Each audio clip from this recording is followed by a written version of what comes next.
Mesdames, Messieurs, chers amis, je suis très heureux de vous retrouver aujourd'hui pour vous parler, après avoir consacré une séance aux philosophes musulmans au Moyen Âge, de vous parler maintenant des philosophes chrétiens au Moyen Âge. Quel rapport entretiennent christianisme et philosophie au Moyen Âge? Nous savons que la période médiévale se caractérise par l'influence de la foi chrétienne sur la vie culturelle et sociale, au point que l'on a considéré cette période comme une parenthèse dans l'histoire de la philosophie, comme une longue nuit de 1000 ans, comme un temps d'obscurantisme. Peut-on être chrétien et philosophe? La foi et la philosophie ne s'excluent-elles pas? Adhérer aux vérités révélées de la religion, n'est-ce pas renoncer à penser par soi-même en philosophe et mettre en cause l'essence même de la philosophie, qui est questionnement et recherche autonome? Autant de questions qui laissent transparaître une conception restreinte, somme toute, de la rationalité philosophique, qui exclut, a priori, que la question du sens ultime de l'existence puisse recevoir une réponse autre que celle du chercheur individuel, isolé dans son cabinet de travail et coupé du monde. Or, le philosophe doit envisager tous les points de vue dans le but de retenir celui qui est le plus proche de la vérité. Le renouvellement actuel des études médiévales secoue les préjugés et libère du même coup la pensée d'une conception erronée qui s'est imposée pour des raisons finalement idéologiques. Alors, l'historien de la philosophie peut procéder de deux façons qui mettent, dans tous les cas, l'essence de la philosophie en jeu. Soit il met son érudition au service de l'interprétation de ce que les hommes ont pensé dans tel ou tel contexte culturel, en considérant que les conditions politico-économiques ou socio-culturelles sont déterminantes pour la pensée. Soit il déploie son érudition en vue de dégager la logique des idées et la motivation universelle qui manifeste la nature de l'intelligence à la recherche de la vérité. La première manière insiste sur ce qui divise et oppose les doctrines. Elle accorde à la différence le primat sur l'identité et met l'accent sur le conflit des interprétations.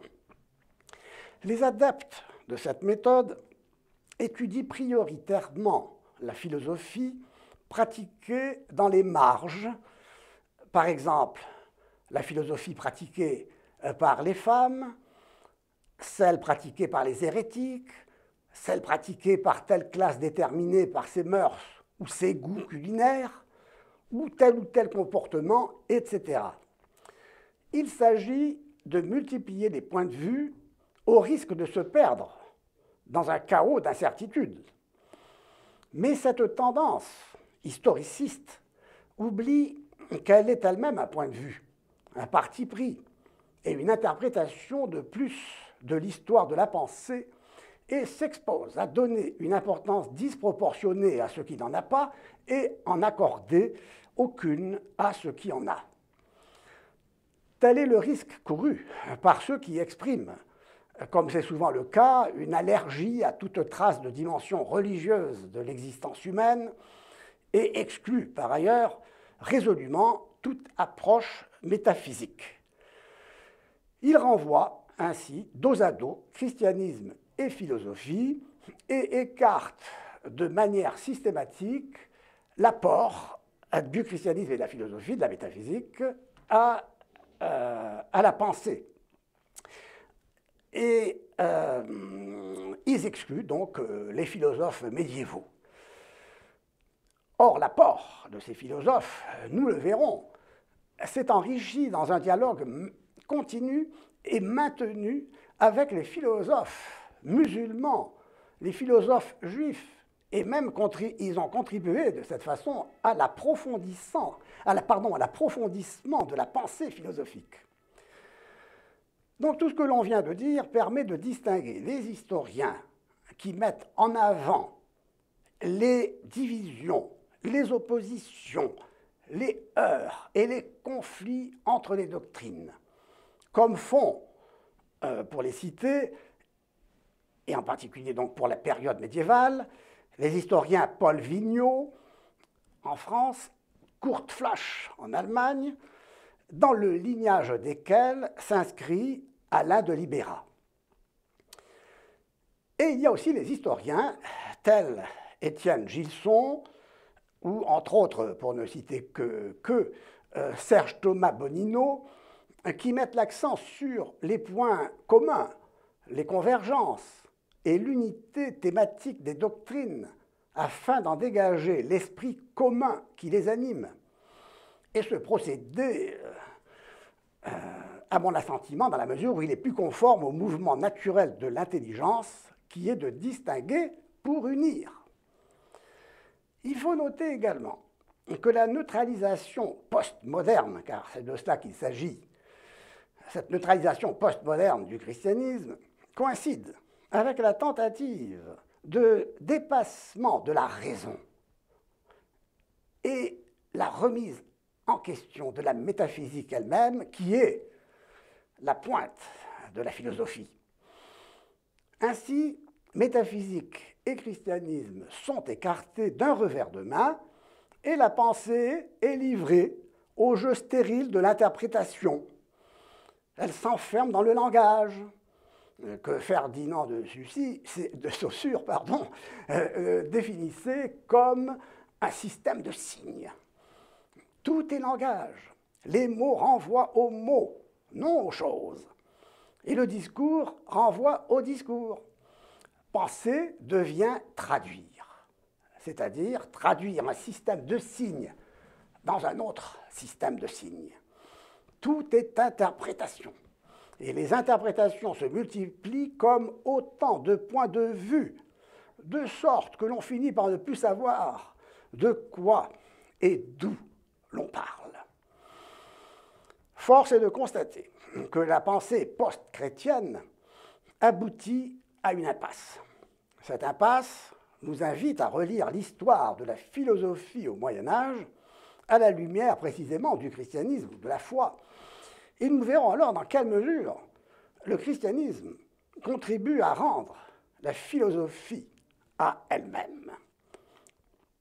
Alors, partons du constat que la pensée chrétienne s'exclut d'emblée d'un contexte intellectuel où la raison est mise à mal. Car le christianisme est la religion du logos, logos incarné, le Verbe fait chair venu dans le monde pour l'éclairer, comme dit saint Jean. C'est la raison pour laquelle il s'est vite acclimaté à la pensée grecque, pour laquelle le logos signifie précisément la source et le fondement de toute intelligibilité. La philosophie s'est ainsi développée dans l'exercice autonome de la raison.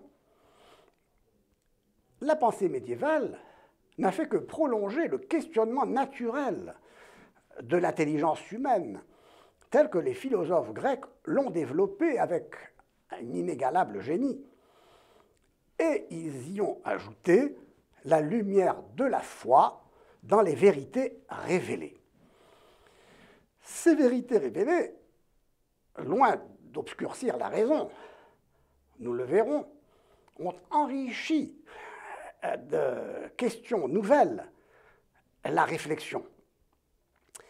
Et parmi les questions soulevées, celle sur laquelle nous nous attarderons davantage, se trouvait celle de savoir si les vérités de foi et les vérités de raison se contredisent. Question inutile dans un contexte où le recours à la raison est rejeté, évidemment. Une autre observation est à apporter. La caractéristique essentielle de la philosophie est de concevoir et de se concevoir, non pas comme une pure théorie, mais comme une théorie conduisant à un art de vivre conformément à la nature rationnelle de l'homme. Tel est le sens véritable de la sophia, qui est sagesse. Au Moyen Âge, la notion de philosophie accentue le sens de la théoria, comprise comme théosis, c'est-à-dire contemplation de Dieu, divinisation par cette contemplation. La contemplation est une vie. Elle est le sommet et même le but de l'action qui culmine dans la vie divine. On n'agit pas pour agir. Agir n'est pas s'agiter. On agit en vue de se reposer dans le but une fois atteint. Il importe donc de ne pas se tromper sur la nature de ce but qui fonde l'action et de savoir comment agir pour l'atteindre. Telle est la visée ultime de la philosophie. Elle n'est théorique qu'en vue de déboucher sur une pratique, c'est-à-dire un mode de vie. Il s'ensuit qu'un double risque doit être évité. Il consiste, d'un côté, à ne considérer que la dimension pratique, il consiste d'un côté à développer abstraitement la théorie au détriment de l'action, et de l'autre à ne considérer que la dimension pratique en perdant de vue la raison d'agir. La bonne méthode, finalement, consiste à distinguer la théorie et la pratique, mais sans les séparer, et les unir sans les confondre. Ce lien de la théorie et de la pratique, leur concordance, est une caractéristique essentielle de la sagesse chrétienne. L'enseignement de saint Paul en est l'illustration. Les Actes des Apôtres relatent le célèbre discours d'Athènes où Paul, s'entretenant avec des philosophes qui étaient stoïciens et épicuriens à ce moment-là, Paul présente le message chrétien à son auditoire comme un complément et un achèvement de la pensée religieuse grecque. Ce que vous adorez, dit-il, sans le connaître, je viens, moi, vous l'annoncer. Ces auditeurs auraient pu acquiescer à ce discours, mais ils sont restés réservés. Après avoir entendu parler de crucifixion et de la résurrection du Christ, ils se dispersent. Cet épisode révèle qu'une sagesse relevant exclusivement du discours se distingue du christianisme qui part d'un fait vécu, le Fils de Dieu crucifié et ressuscité. Le christianisme se présente d'emblée comme un choix de vie, le choix de vivre selon le Christ qui, parce qu'il est la sagesse de Dieu, le Logos, le Verbe incarné, unit contemplation et action dans une même vie humaine et divine. Saint Augustin, mort en 430, dont l'influence a été considérable au Moyen Âge, et son influence est toujours actuelle, a développé l'idée que la sagesse, justement, cette sagesse humaine, est l'image de la sagesse divine, et que par conséquent, elle est la véritable attitude, le véritable culte qui doit être rendu à Dieu. Il se faisait, en disant cela, l'écho de Sénèque, qui est donc mort en 65 après Jésus-Christ. Sénèque, selon qui la sagesse, je cite, est un savoir des choses divines et humaines. La sagesse, pour Sénèque, constitue le bien parfait de l'esprit humain, son perfectionnement moral, qui est son but. Cicéron, mort en 43 avant Jésus-Christ, pensait la même chose. Le penseur chrétien, donc Augustin, ne voyait aucun inconvénient à se référer aux auteurs païens, comme on dit. Il ajoute toutefois une précision importante sur laquelle il insiste, une précision qu'il ajoute à la définition stoïcienne de la sagesse, à savoir qu'elle est une connaissance, je cite, intellectuelle des réalités éternelles et divines et une compréhension rationnelle et discursive des réalités temporelles et humaines. Fin de citation. Nous connaissons par les confessions l'histoire et l'itinéraire intellectuel de saint Augustin, qui l'a conduit à la conversion au terme d'une quête intérieure. Et cette quête se révélait être comme une quête de la sagesse. La sagesse est plus que le savoir. La fin de la vie intellectuelle, nous dit Augustin, n'est pas d'acquérir un savoir pour le savoir, mais en vue de la transformation morale qui fait du savant un sage. L'idéal que poursuit le philosophe est pour saint Augustin le bonheur, la vie bienheureuse, la vita beata. La philosophie n'est donc pas la recherche neutre, désintéressée d'une connaissance purement théorique. Elle est portée par une quête passionnée du bonheur. Je cite, « L'homme n'a d'autre raison de philosopher que son désir de bonheur. » Ce bonheur réside dans la vie divine, dans la jouissance de Dieu aimé par-dessus tout, parce qu'il est seul capable d'apaiser le désir qui habite le cœur de l'homme. Ce que saint Augustin exprime dans cette phrase fameuse des Confessions, en s'adressant à Dieu, « Tu nous as fait orienter vers toi, et notre cœur est sans repos, tant qu'il ne repose pas en toi. » La sagesse humaine n'est donc pas n'importe quel savoir. Elle est connaissance qui aboutit, qui vise cette vie bienheureuse. Cette sagesse divine qui embrasse tous les savoirs humains et apporte un fondement divin à la conduite humaine. Le vrai savoir fonde donc et guide l'action des hommes dans le temps en vue de l'éternité bienheureuse. Donc vous voyez, la théorie ici doit déboucher sur une pratique qui élève la vie humaine à son plus haut niveau de perfection, qui est la contemplation des réalités divines. La connaissance des vérités révélées, loin de rejeter l'enseignement des anciens, c'est ce que nous enseigne ici Augustin, accueille cet enseignement et reconnaît toute sa valeur. Parce que les anciens, justement, comme Augustin nous l'a dit, s'emploient à chercher ce qu'est la nature de ce bonheur, comme en témoigne, par exemple, l'éthique à Nicomaque d'Aristote.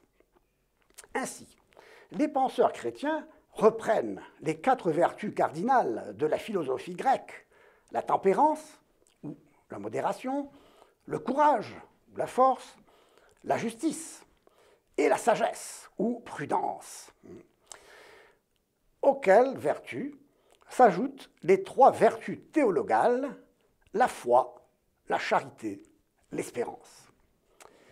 L'harmonie donc entre théorie et pratique accompagne cette concordance aussi, cette harmonie entre la philosophie des anciens et la foi chrétienne. Et cette harmonie, cette concordance ont été très tôt reconnues et soutenues. Saint Justin martyr, mort en 165, est le premier chrétien philosophe et affirme ceci. Tous les hommes qui vivaient conformément au logos, c'est-à-dire de façon conforme à la raison, étaient au fond chrétiens, même s'ils passaient pour athées, comme par exemple, parmi les Grecs, Socrate, Héraclite et d'autres de ce genre. Fin de citation. Les pères de l'Église enseigné de même que parmi les philosophes grecs, plusieurs avaient réussi à connaître et à enseigner un certain nombre de vérités partielles, conformes à celles que contient la révélation divine elle-même, et qu'ils avaient été capables de découvrir des règles morales identiques ou au moins très proches de celles de l'Évangile. Il soulignait de la sorte que les vertus des païens sont de vraies vertus et que la difficulté à mettre en pratique les vertus qu'ils enseignaient et qu'ils éprouvaient, qu'ils avaient du mal à mettre en pratique, n'enlevait rien à la valeur théorique de leur enseignement. Et cette difficulté à les mettre en pratique, ces vertus, ben justement, elles révélaient simplement la nécessité pour tout homme qui rencontre les mêmes difficultés de recevoir la grâce de Dieu pour pouvoir vivre avec le plus de perfection possible, c'est-à-dire selon la vie divine. L'exemple et le témoignage des premiers chrétiens, leur cohérence de vie, ils ont été fidèles jusqu'au martyre, au Christ ressuscité pour eux. Cet exemple, ce témoignage des chrétiens, a peu à peu contribué à répandre la foi dans tout l'Empire et dans toutes les couches de la société. Cette expansion a changé la vision du monde et inquiété les pouvoirs en place. Elle a suscité ce que les historiens ont appelé la réaction païenne. Les intellectuels ont déclaré une véritable guerre contre le christianisme. Le philosophe Porphyre, mort en 310, disciple de Plotin, mort en 270, a publié une critique acerbe et impitoyable de la nouvelle religion. D'autres auteurs ont œuvré dans le même sens, et pas des moindres, tels Cels, au IIe siècle, et le grand néoplatonicien Proclus, mort en 485. Faut-il s'étonner d'une telle réaction, toujours d'actualité? Le Christ lui-même avait annoncé que ses disciples seraient persécutés, que lui-même serait haï, parce qu'il dénonçait les œuvres mauvaises du monde. Face aux agressions dont ils faisaient l'objet, les chrétiens ont réagi, et ils ont réagi en se mettant sur le terrain de l'adversaire, la philosophie. Et ce fut le commencement d'un approfondissement sans précédent de la pensée humaine qui éclaire l'histoire de la philosophie, aujourd'hui encore, comme on le verra. Le christianisme, cependant, n'est pas une philosophie. Il se suffit à lui-même. Ce n'est pas une idée, une théorie. On l'a dit, c'est un fait. Il se fonde sur la résurrection du Christ. La philosophie, quant à elle, n'est pas plus chrétienne que juive, musulmane ou laïque et athée. Elle ne relève pas de la foi, mais de la raison. Encore faut-il qu'elle se reconnaisse elle-même en tant que discipline autonome et rigoureuse. Comme telle, elle doit se fixer un objet faisant l'unanimité et se conformer à une méthode valable pour tous. Or, il y a deux manières de philosopher, et une seule, évidemment, sera nécessairement la bonne. Soit l'on part du sujet qui s'interroge, soit l'on part de la réalité extérieure au sujet qui s'interroge.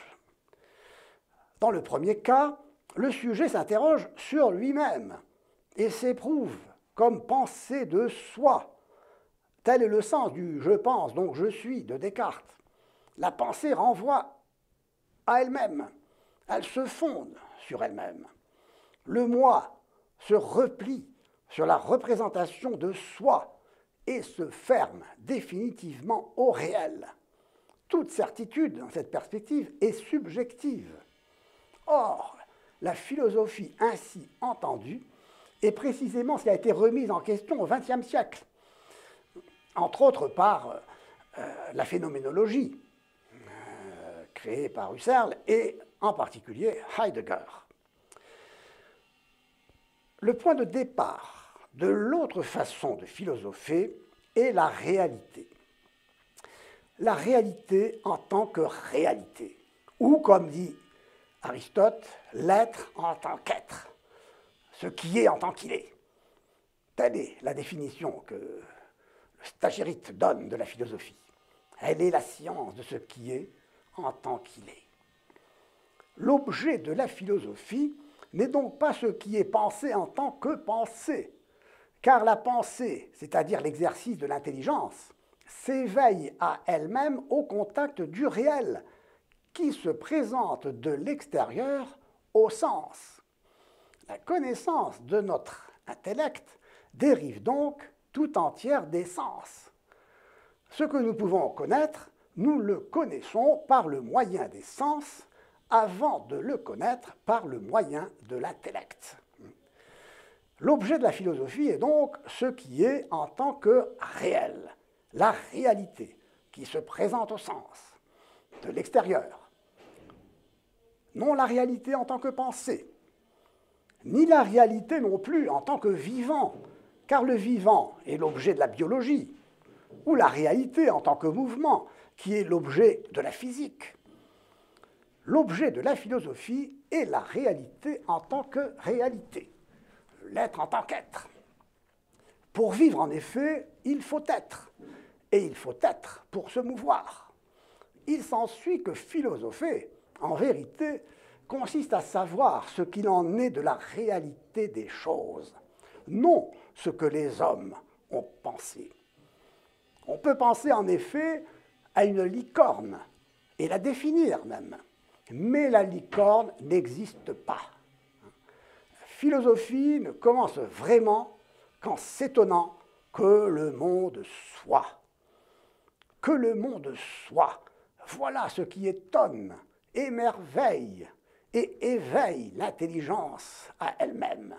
Comment se fait-il qu'il y ait quelque chose et non pas plutôt rien? Telle est la question philosophique par excellence. La foi répond, le monde existe parce qu'il a été créé. Et elle éclaire du même coup la raison. Comment se fait-il qu'il y ait quelque chose et non pas plutôt rien?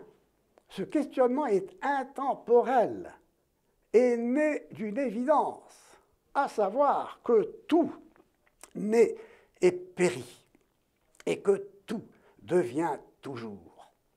Que la nature, c'est-à-dire l'ensemble des choses qui se présentent sous le soleil, les mortels et les dieux même de la mythologie, absolument tout est soumis à la nécessité, à la nanké, au destin aveugle. Donc, à l'émerveillement devant la réalité du monde qui est, et sa beauté, se mêle un sentiment d'effroi.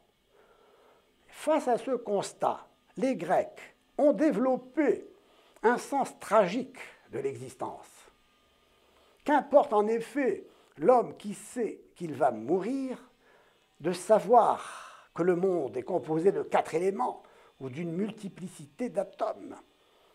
Les Grecs ont compris que la nature est blessée et que la nature ne peut guérir cette blessure. Or, c'est sur ce point précisément que la philosophie païenne et la religion révélée se rejoignent et se séparent. Elles se rejoignent parce que l'une et l'autre partagent la même vérité, à savoir que de rien, rien ne peut sortir. Et elles se séparent en ceci que la révélation enseigne que tout ce qui est créé ex nihilo, c'est-à-dire à partir de rien. La création est donc la réponse à la question « Pourquoi y a-t-il quelque chose et non pas rien ?» Cette notion de création, cependant, était peu claire, voire inconnue chez les anciens. Ainsi, tandis que les Grecs s'est épuisé à chercher un fondement à ce qui devient sans cesse, l'obscur et petit peuple d'Israël possédait la vérité recherchée qui s'est révélée à lui comme étant le Dieu créateur de toutes choses. Abraham connaissait donc mieux que Platon et Aristote quelle est l'origine du monde, créé par un Dieu généreux et tout-puissant. Il savait que la créature humaine, que le Créateur avait dotée d'une intelligence capable de le connaître, d'une volonté capable de le désirer, d'un cœur capable de l'aimer, a déçu ses attentes et brisé l'élan qui portait la créature, donc, vers lui. Abraham savait aussi que loin de s'abandonner à un légitime courroux, ce Dieu qui s'est révélé à lui, comme la bonté même, a promis de guérir sa créature et de lui rendre cette capacité qu'elle a reçue de lui, qu'elle ne peut se donner et qu'elle a perdue par sa faute. Mais une fois guérie, elle pourra alors se tourner à nouveau vers lui. Cette guérison sera l'œuvre du Messie. Ce Messie, attendu avec piété par les Israélites, et pour les chrétiens, le Christ, qui n'est autre que Dieu lui-même, le Verbe incarné, dont la divinité cachée dans l'humanité apporte à l'homme le seul remède efficace, un remède divin, œuvre exclusive et effective de Dieu. La guérison est donc assurée, à condition toutefois de vouloir recourir au remède, le Christ. Tel est le contexte dans lequel la philosophie au Moyen Âge va se développer, en lien avec cet héritage grec. Héritage qui se concrétisera, on le verra au fil des siècles. En tout cas, une nouvelle donne apparaît, la liberté qui s'oppose à la nécessité à laquelle les Grecs pensaient ne pouvoir pas échapper. L'humanité se trouve donc désormais en possession de vérités révélées auxquelles elle peut adhérer librement. Car la connaissance de la vérité ne détermine pas la volonté. Connaître le bien ne suffit pas pour être bon. Encore faut-il vouloir être bon. La raison livrée à ses seules forces peut certes éprouver de tout temps accéder à la vérité. Encore faut-il qu'elle désire trouver la vérité. Maintenant, elle dispose de la lumière, de vérité qui dépasse ses capacités, parce qu'elles sont trop hautes pour elle. Mais cette lumière, loin de détruire la raison, en l'éclairant justement davantage, lui donne une force supplémentaire. Une chose en tout cas est sûre, la vérité possédée, qu'elle soit révélée ou acquise, l'homme reste libre d'y adhérer. L'usage de la raison, avons-nous dit, suffit et justifie l'exercice autonome de la philosophie, à condition toutefois de vouloir connaître la vérité. On acquérera alors la certitude que les vérités de raison ne peuvent contredire les vérités de foi, car la vérité ne contredit pas la vérité, formule qui sera énoncée pour la première fois par Averroès, le philosophe musulman, sur lequel nous reviendrons. Les vérités révélées, pour être hyper rationnelles et donc inaccessibles à la raison, n'en sont pas moins intelligibles en elles-mêmes. Toute la question, dès lors, est pour le philosophe de ne pas se tromper sur la nature de la vérité, c'est-à-dire sur la nature de la réalité.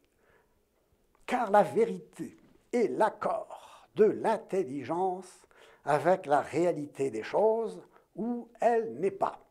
Et c'est un philosophe juif au Moyen-Âge, d'Israélite, à qui nous devons la définition de la vérité comme l'adéquation de l'intelligence à la réalité. Elle n'est pas davantage, cette vérité, un consensus n'intéressant que quelques-uns, car ce qui est vrai pour tous ou n'est pas. La vérité n'est pas non plus une opinion. Elle ne se ramène pas à la vraisemblance, qui est l'objet de la rhétorique, cette technique de persuasion par le langage, justement, est facilement manipulatrice. Enfin, la vérité ne se réduit pas au seul accord formel de l'intelligence avec elle-même, se confondant avec la validité logique d'une proposition vide de contenu. Dire en effet « un papillon est un papillon » ne signifie pas « un papillon existe ». Respirer n'est pas qu'un mot. Et si l'on veut s'entendre sur la vérité, il faut donc exclure tout discours ne renvoyant qu'au discours. Il ne suffit pas de savoir, avons-nous dit avec saint Augustin, il ne suffit pas de savoir ce qu'ont pensé les hommes à telle époque déterminée et dans quelles conditions socio-économiques ou culturelles, mais de savoir ce qu'il en est de la réalité des choses qui seule détermine la pensée. Telle est la préoccupation commune aux penseurs chrétiens et aux anciens. Elle leur est commune parce qu'elle est tout simplement la préoccupation naturelle de la pensée humaine, jaillissant au contact du réel.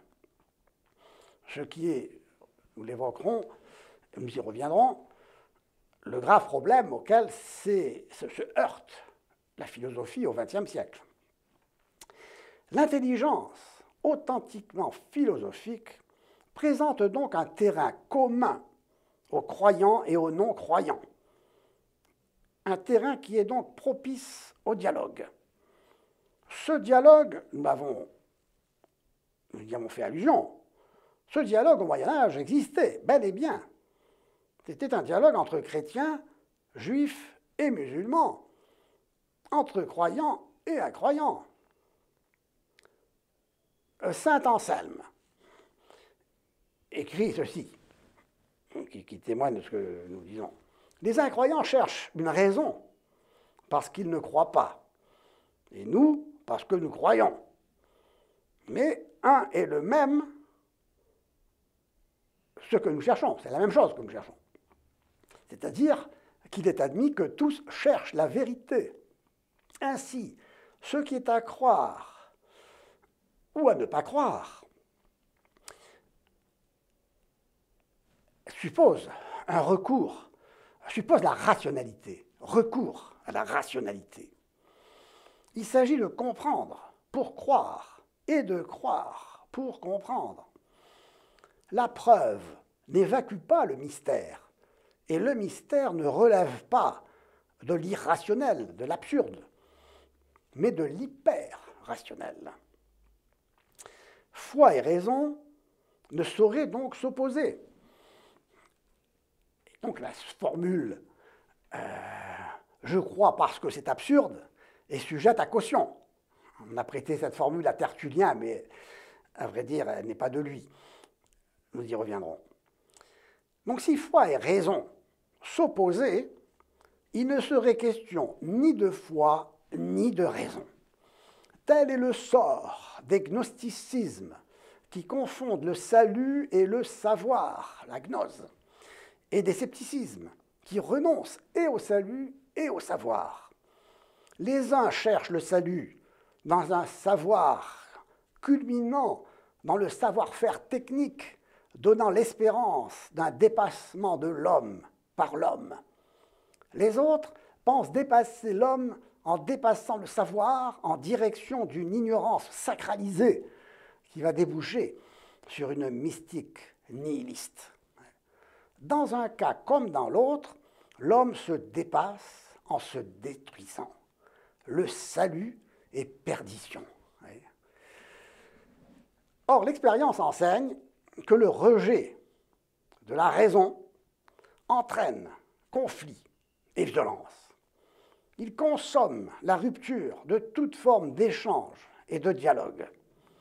Plus profondément encore, l'abandon de la raison remet en cause la nature même de l'homme en tant qu'animal rationnel, zoon politikon. Sans la raison, l'homme serait un animal comme les autres. Socrate avait mis en garde contre le danger mortel de ce qu'il appelait l'anomie, c'est-à-dire l'absence de nomos, de loi, d'ordre, de structure, de rationalité en un mot, qui entraîne la déstructuration de la vie sociale et personnelle en supprimant toute référence commune à tous les hommes. Si en effet la raison n'est plus un recours pour unir les hommes entre eux, l'homme devient un loup pour l'homme. La vie humaine, n'est plus qu'une aventure violente, irrationnelle et absurde. Les penseurs chrétiens du Moyen-Âge étaient conscients des effets désastreux du rejet de la raison.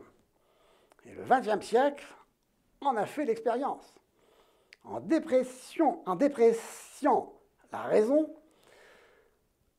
le XXe siècle, pensez au XXe siècle, a plongé l'homme dans l'incompréhension de sa propre existence, le livrant à un activisme désespéré qui le pousse à échapper à la condition malheureuse d'un être arraché à soi et jeté dans le monde, comme dit Heidegger. Il puise son énergie dans le pouvoir de la technique, dans le pouvoir politique et économique, dans le pouvoir hallucinogène des drogues, dans le savoir même utilisé comme pouvoir, afin d'échapper à cette condition. L'étude de la pensée chrétienne au Moyen Âge montre qu'elle n'a jamais renié la raison.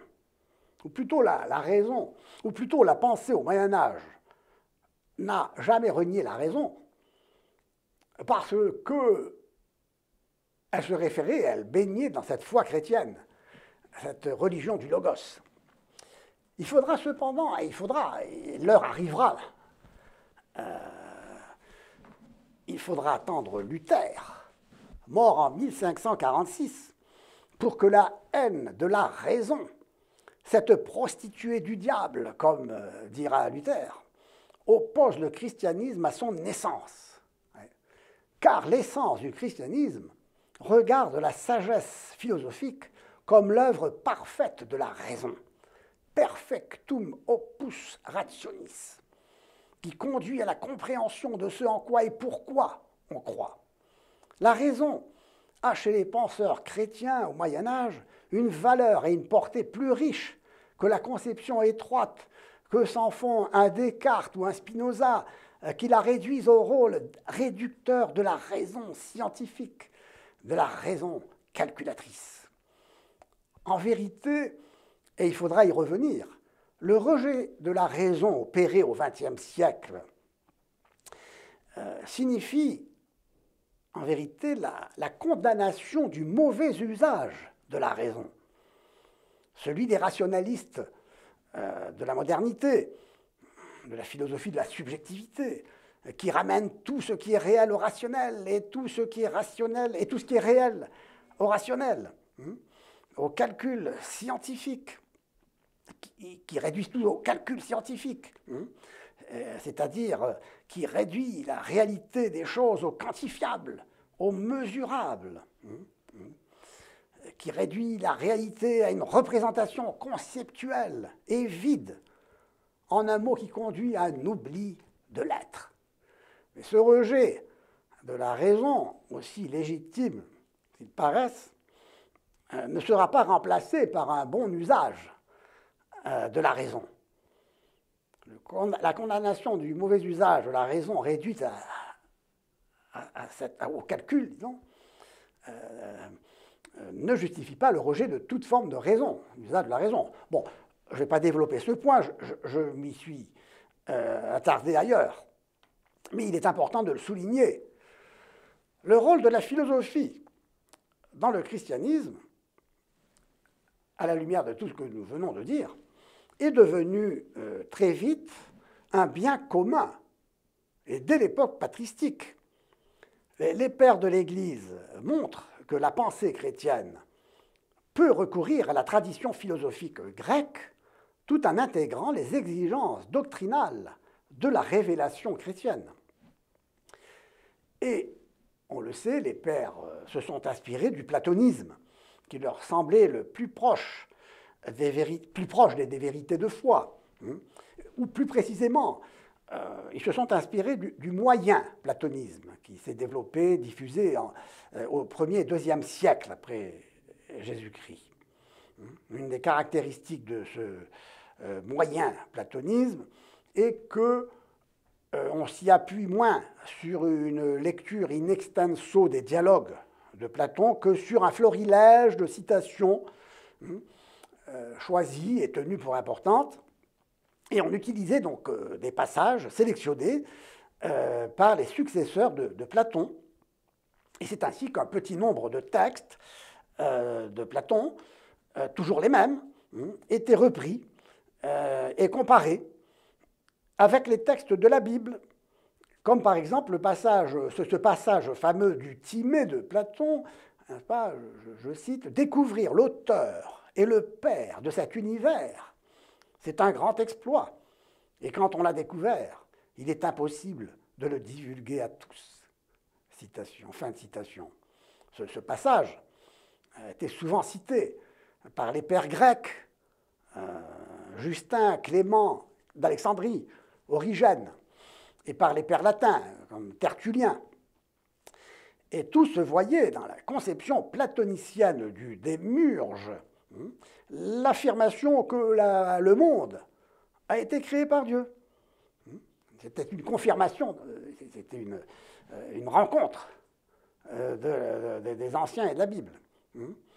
Donc tout ce qu'il y avait de vrai dans l'enseignement des platoniciens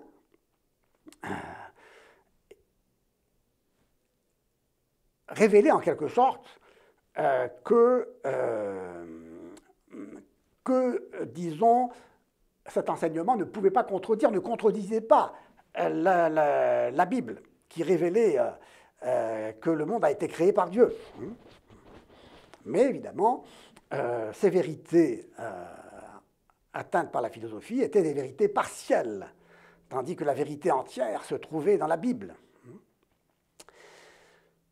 Ainsi, parmi les premiers penseurs chrétiens, car n'oublions pas que les pères de l'Église, Saint Augustin, n'appartenaient pas au Moyen-Âge, mais à l'Antiquité tardive.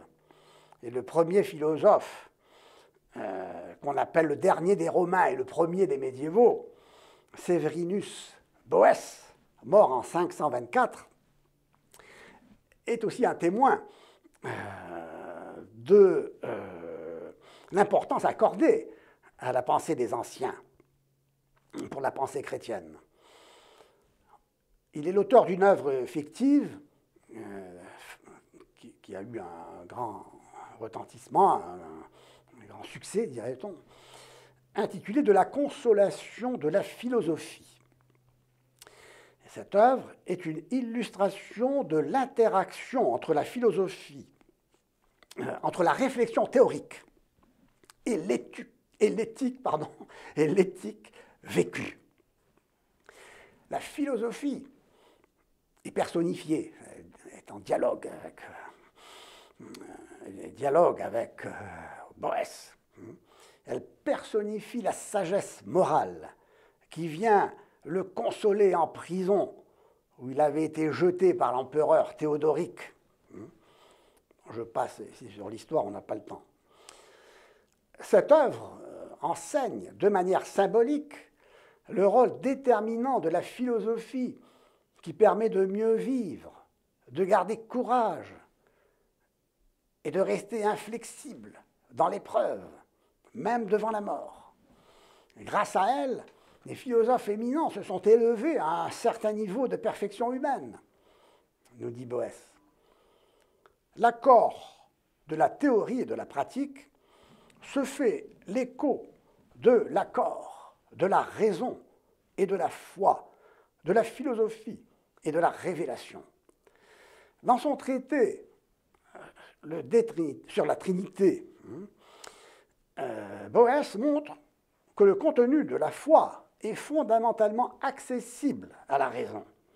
Et il développe la conception d'une théologie philosophique comme étant la plus haute science. La théologie ainsi conçue diffère de la théologie fondée sur l'écriture sainte, sur la révélation, sur les vérités révélées. Donc elle a une double signification ici, la théologie, au sens où on distingue l'accès à Dieu par la raison et l'accès à Dieu par la foi. Par la raison, on peut connaître Dieu à titre de principe de tous les êtres, mais on ne peut connaître Dieu comme trinité des personnes que par la foi. Vous voyez, il faut se souvenir, enfin, il faut évoquer ici ce que signifie le mot théologie, à savoir connaissance des choses divines.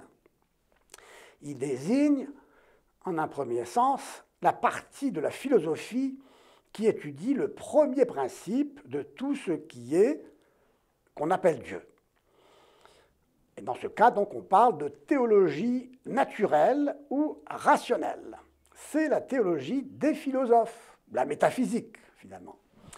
Dans un deuxième sens, le terme théologie renvoie à la doctrine sacrée, à la sacra doctrina, qui repose sur la révélation.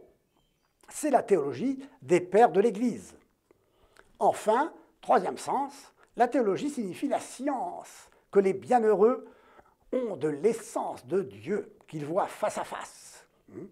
Elle s'enracine donc dans cette science que Dieu a de lui-même. Ces trois sens du mot recoupent trois manières donc de connaître Dieu. La première relève exclusivement de la raison. Elle consiste à s'élever vers Dieu à partir des réalités naturelles. La deuxième part de la foi. Elle descend de Dieu qui se révèle à travers les prophètes et le Christ et s'adresse à des intelligences incarnées ne connaissant rien qu'à partir des sens. La troisième définition de la théologie, enfin, ne relève plus ni de la foi ni de la raison, car elle consiste dans cette vision immédiate de Dieu dont jouissent les bienheureux. Ce dernier mode de connaissance est inaccessible à l'homme dans sa condition de viator, c'est-à-dire en chemin vers ce but, en marche, pourrait-on dire. Seuls sont à sa portée la connaissance naturelle par la raison et la connaissance surnaturelle par la foi. Cette division montre qu'il n'y a pas d'opposition entre les types de connaissances et permet de voir dans la foi un élargissement des limites de la raison et dans la théologie chrétienne un accomplissement de la philosophie humaine. Le fait que la théologie, au deuxième sens, aborde les vérités révélées, inaccessibles aux lumières naturelles de la raison, en s'appuyant sur la Bible, ne disqualifie pas la raison, car il faut encore montrer rationnellement que ces vérités sont croyables et pensables. C'est le fond de toute la réflexion au Moyen-Âge. J'ai cité Boès, j'aurais pu citer de son temps, évidemment, d'autres, Cassiodore, mort en 580, Saint Grégoire le Grand, mort en 604, Isidore de Séville, mort en 636, avec lesquels on rentre définitivement dans le Moyen-Âge. Les siècles qui vont suivre, le 7e, 8e, vont représenter une période obscure sur le continent européen. On y reviendra et c'est pourquoi, disons, on confond parfois toute l'histoire du Moyen-Âge avec les périodes relativement brèves au regard d'une histoire qui dure 1000 ans, des moments d'obscurité que l'intelligence humaine connaît parfois. Au 8e siècle, en tout cas, Renaissance, Charlemagne, mort en 814, réorganise l'enseignement, fonde les écoles et, dans ce but, fait appel à un Anglais, Alcuin, mort en 804.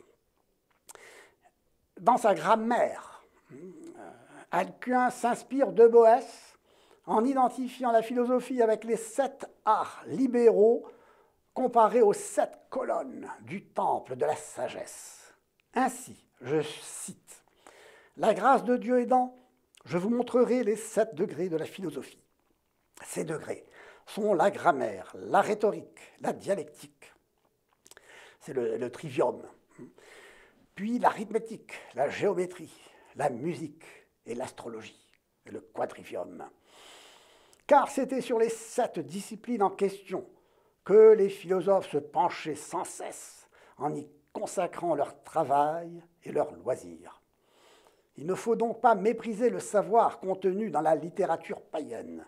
Bien au contraire, en le considérant comme une base, il faut enseigner aux jeunes la grammaire et les autres sciences afin qu'ils puissent monter, comme les marches d'un escalier, au sommet de la perfection évangélique. » Fin de citation.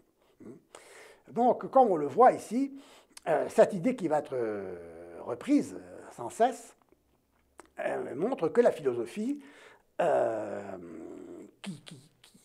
désigne, on peut dire, les arts libéraux, prépare la conception et se met au service de la philosophie, et prépare la conception scolastique de la philosophie.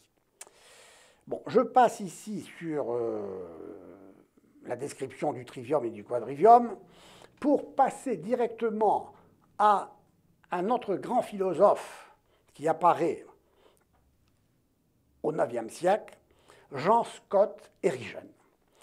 Une étape très importante intellectuellement. Jean Scott est un Irlandais d'origine, d'où son nom, Erigen. Et il apparaît comme le premier grand philosophe d'envergure, issu de la Renaissance carolingienne. Il a traduit en latin le grand théologien néoplatonicien Denis l'Aréopagite, ou plutôt le pseudo-Aréopagite, car ce moine syrien, il semble que c'était un moine syrien, du début du VIe siècle, s'est fait prendre s'est laissé prendre, ou ça a été confondu, avec le disciple de saint Paul, converti sur l'agora, à l'aéropage où nous avons rencontré saint Paul tout à l'heure. Et donc, Denis l'Aréopagite a été auréolé d'une immense autorité. À travers Denis, Jean Scott a découvert le néoplatonisme, dont l'influence n'a cessé d'ailleurs de s'exercer. On le verra aussi sur toute l'histoire de la philosophie du Moyen-Âge. Bon, on apportera des précisions là-dessus. Jean Scott découvre donc le néoplatonisme, qui se manifeste dans son œuvre majeure, le Périphuséon, c'est-à-dire de la nature, et plus précisément de la division de la nature. Cette œuvre reprend le schéma néoplatonicien qui consiste à voir dans la nature un dynamisme de sortie du principe et de retour vers le principe. Vous vous souvenez que le grand problème que l'intelligence humaine rencontre, c'est l'origine des choses, car de rien, rien ne peut sortir. Mais Jean Scott, lui, va réfléchir dans un contexte chrétien, où la notion de création est devenue importante. Mais sous l'influence du néoplatonisme, nous allons voir que c'est cette notion de création qui va s'altérer quelque peu. Donc il y a, d'une part, une procession, un processus, si vous voulez, un proodos, une descente et une multiplication, c'est-à-dire une dispersion dans la multiplicité.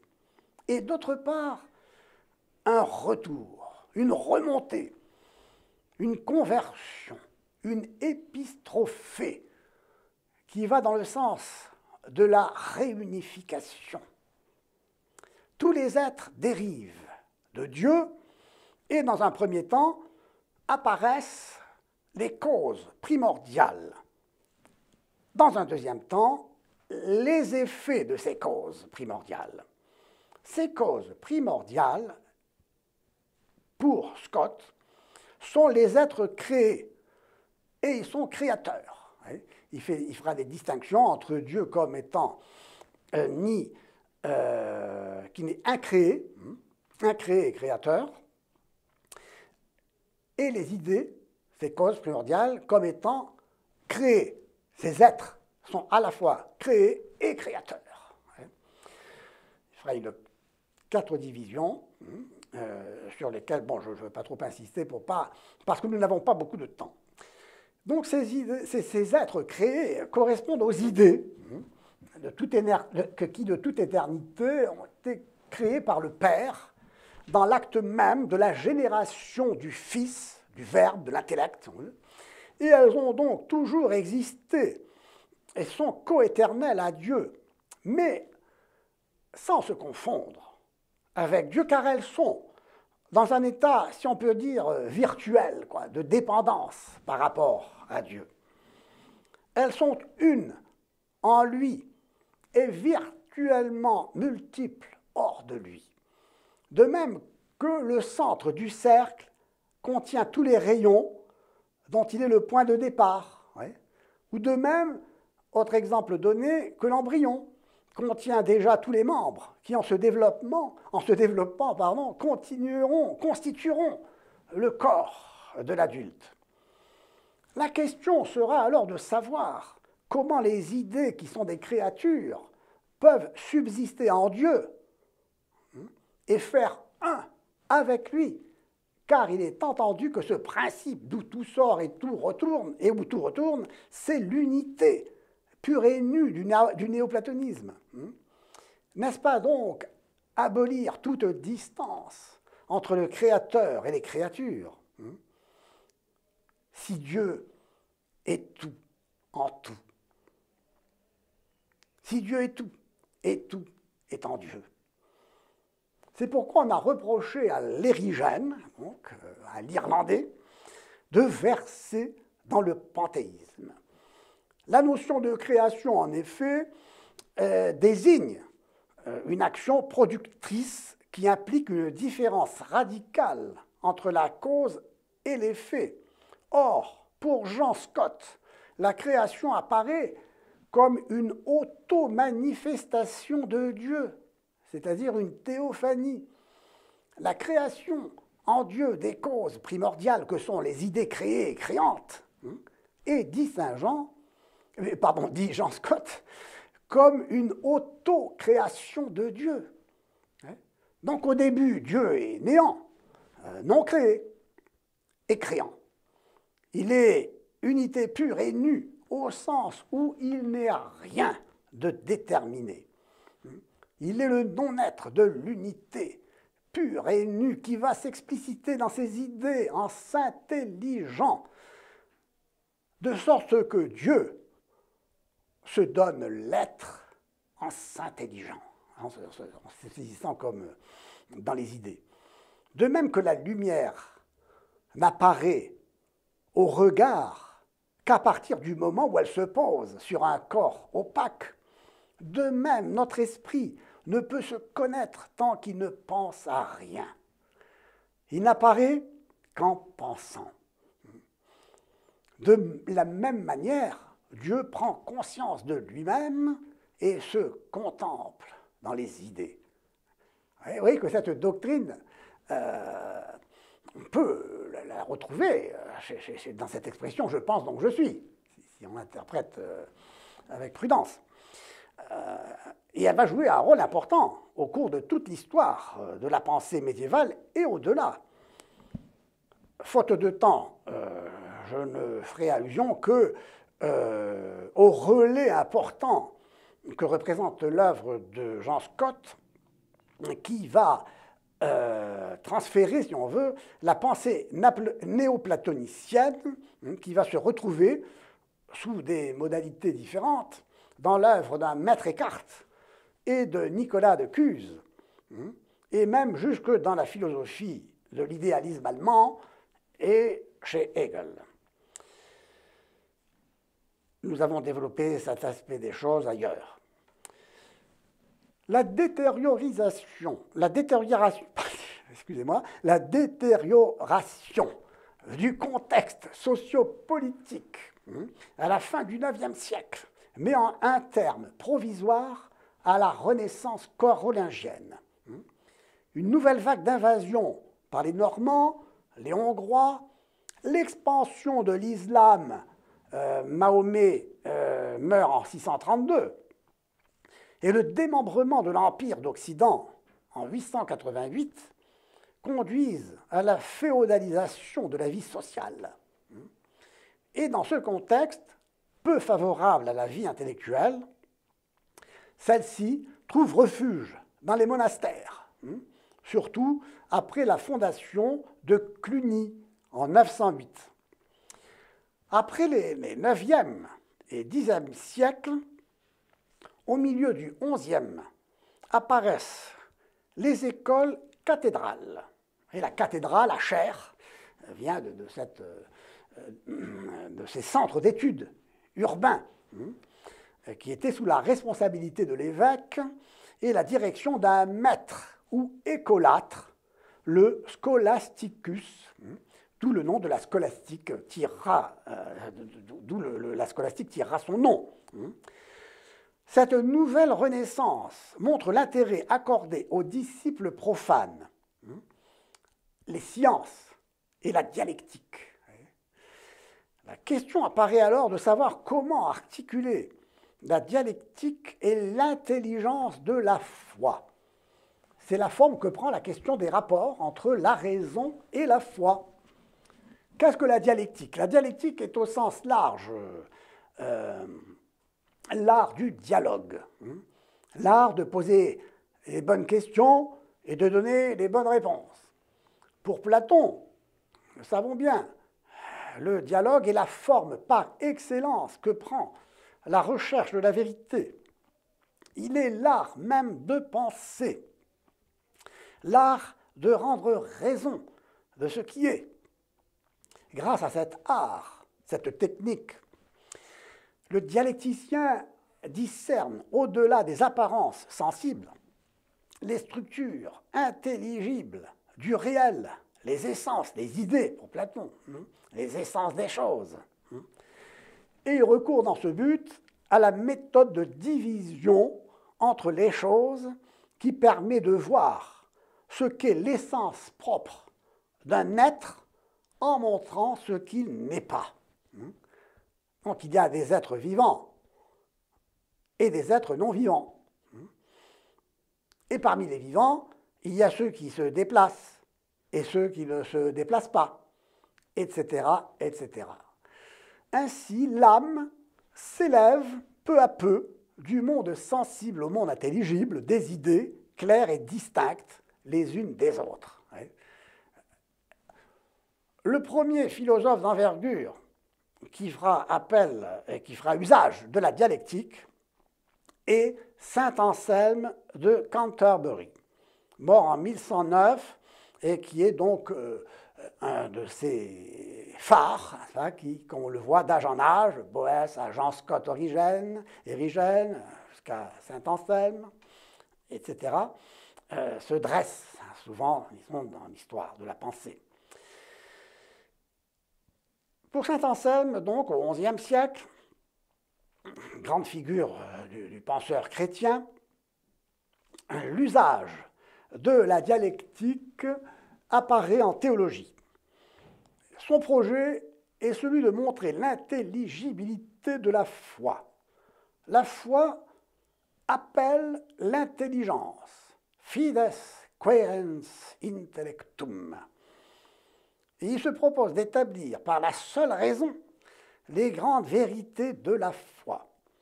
Ainsi, la fameuse preuve de l'existence de Dieu d'Anselme, qu'on appelle la preuve ontologique, veut reposer sur un argument unique et décisif. Mais cette recherche de l'intelligence, il importe de le souligner ici, naît de l'exigence de la foi. Elle n'a pas pour objectif de la remplacer, cette foi. Anselme cherche autant à comprendre pour croire que croire pour comprendre. Il veut retrouver et exprimer sur un mode purement rationnel les vérités déjà connues par la foi. Ce qu'il a d'abord cru par la foi, il souhaite maintenant le comprendre de telle manière, dit-il en s'adressant à Dieu, que même si je ne voulais pas croire que tu es, je ne pourrais pas ne pas le comprendre. Ainsi, il avance une définition de Dieu comme étant, je cite, quelque chose dont rien de plus grand ne peut être pensé. Aliquid qui nihil maius cogitare potest. Penser quelque chose de meilleur que Dieu serait absurde et tomber dans l'idolâtrie. Anselme part du constat que l'idée de Dieu se trouve dans la pensée du croyant comme de l'incroyant, même si pour celui-ci, et à plus forte raison pour celui-ci, rien ne correspond dans la réalité de cette notion qui n'est que dans l'esprit pour lui. Mais il y a deux manières d'exister, soit dans la pensée, soit dans la réalité. Or, il est plus grand d'exister dans la pensée et dans la réalité que seulement dans la pensée. Si donc Dieu n'existait que dans la seule pensée, comme l'affirme l'incroyant, il ne serait pas Dieu comme étant le plus grand, puisqu'on pourrait penser plus grand que lui. Il est donc insensé de nier ce qui n'existe pas parce qu'il est uniquement pensé. Donc on le voit ici, pour Anselme, l'athéisme manque sa cible. Et c'est lui qui est devenu problématique, et non l'inverse. Le discours de l'insensé, qui ne croit pas en Dieu, Anselme cite la Bible, renvoie au discours au lieu de renvoyer à la réalité des choses. La dialectique atteint son objectif donc en mettant l'adversaire KO, si on peut dire, en mettant l'adversaire en contradiction avec lui-même. Donc la dialectique est mise efficacement au service de la réflexion théologique, la raison au service de la foi. Donc cet épisode anselmien est important. Au XIIe siècle, le paysage change. Le monde de l'enseignement se concentre autour des écoles cathédrales et regroupe les enseignants et les étudiants. La vie intellectuelle cesse d'être dévolue aux moines et aux clercs uniquement. De nouveaux spécialistes du savoir apparaissent, les professeurs. Dans la première moitié du siècle, avant que la vie intellectuelle ne se concentre à Paris, plusieurs écoles cathédrales exercent déjà leur activité à Laon, à Tours, à Angers, à Reims. Et parmi toutes ces écoles, l'école de Chartres, fondée par saint Fulbert, mort en 1028, tient le premier rang. Elle est réputée pour connaître une sorte de renaissance de l'Antiquité et confirme, donc par ses activités de recherche, d'enseignement, que, loin de s'opposer aux anciens, le recours aux anciens ne stérilise pas la créativité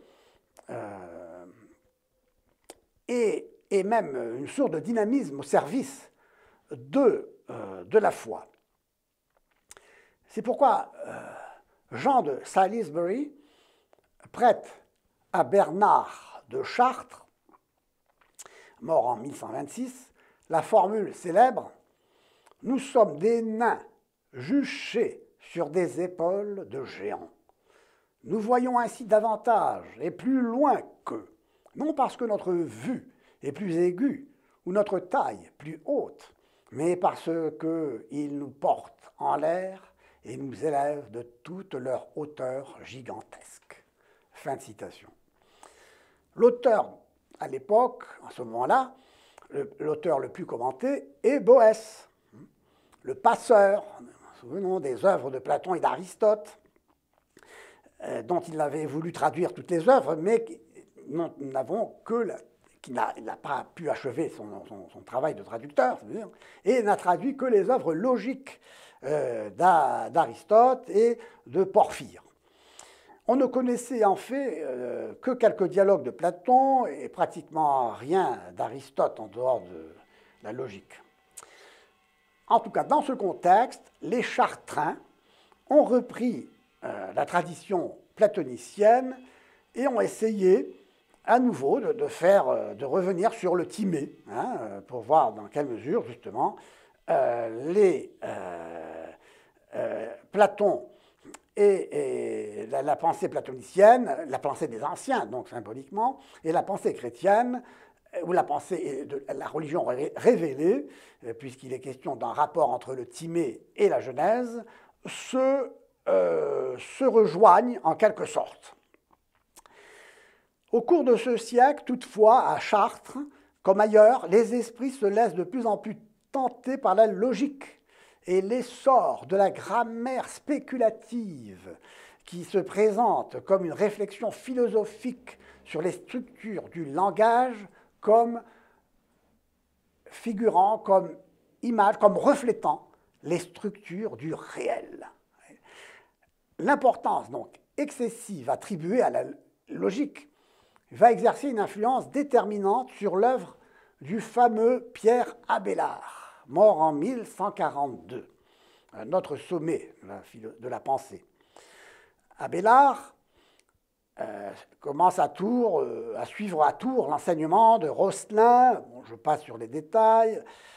Rosselin est important parce qu'il affirmait que les genres, par exemple le genre animal, et les espèces, par exemple l'homme comme animal rationnel, ne sont que des mots, c'est-à-dire des flatus vocis, des émissions vocales, et non une réalité en dehors du langage. Et on retrouve notre ami Ferdinand de Saussure, en quelque sorte. Arrivé à Paris, il suit les cours de Guillaume de Champeaux, avec qui il rentre en conflit à nouveau, et part à Laon, en 1113, s'initier à la théologie auprès d'Anselme de Laon, qui à son tour déçoit ses attentes. On voit que Abélard avait un caractère probablement difficile. Et il décide de se mettre à son compte et retourne à Paris où il connaît son heure de gloire. Mais aussi, malheureusement pour lui, il va rencontrer à ce moment-là la fameuse Héloïse, qui sera aussi le commencement de ses malheurs, en 1010. C'est mutilé par l'oncle d'Héloïse, il se retira dans la vie monastique et il reviendra à Paris en 1136 pour y enseigner la théologie. Son enseignement apparaît novateur et soulève la suspicion qui a attiré sur lui les foudres de Saint Bernard. On lui reproche entre autres d'avoir introduit le doute comme méthode nouvelle appliquée à la lectio divina, c'est-à-dire à la lecture commentée de l'Écriture sainte.